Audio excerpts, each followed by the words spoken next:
Live में आपका स्वागत है। आपके साथ में मैं हूं अनामिका। बिहार में बोचहा जो सीट है उसके लिए चुनाव समाप्त हो चुका है। दावे जो है वो हर दल की ओर से है, लेकिन दावों की हकीकत पता चलने में अभी वक्त है।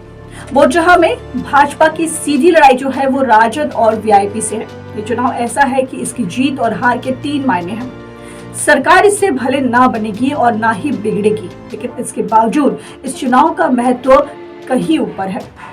भाजपा के लिहाज से देखें तो यहाँ इसलिए जरूरी है क्योंकि यहाँ एनडीए ने अपनी पूरी ताकत झोंक दी है। भाजपा के दिग्गजों के साथ नीतीश कुमार, जीतन राम मांझी भी प्रचार के लिए गए हैं। भाजपा के लिए ये जीत इसलिए भी जरूरी है क्योंकि पिछली बार हुए उपचुनाव में दोनों सीटों, एक सीट कुशेश्वर स्थान और दूसरी सीट तारापुर पर एनडीए से जदयू ने उम्मीदवार उतारे और जीत भी दर्ज की। सत्ता में दोनों साझेदार हैं तो एक दूसरे से कंपटीशन रहना स्वाभाविक है। इसके अलावा अगर भाजपा ये सीट हार जाएगी तो उसका परसेप्शन बिगड़ेगा कि वीआईपी से सीट छिनी फिर भी हार गए। अब बात अगर राजद की जाए तो राजद के लिए ये जीत इसलिए जरूरी है क्योंकि पिछले साल जब 2 सीटों कुशेश्वर स्थान और तारापुर के लिए चुनाव हुए थे तो उस वक्त राजद ने भी अपनी पूरी ताकत लगा दी थी, पूरी ताकत से लड़ा था, लेकिन दोनों सीटों पर हार हुई थी।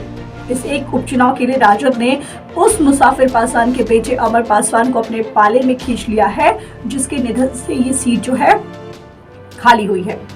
राजद ये सीट जीत करके अपनी पिछली हार का बदला लेने का प्रयास कर रही है।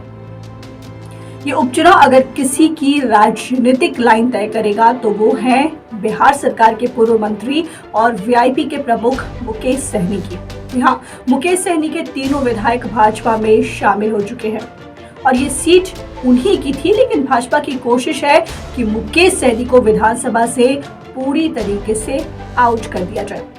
ऐसे में मुकेश सहनी के लिए इस सीट के मायने राजनीतिक सर्वाइवल की तरह है। फिलहाल इस खबर में इतना ही। अनामिका को दीजिए इजाजत। नमस्कार।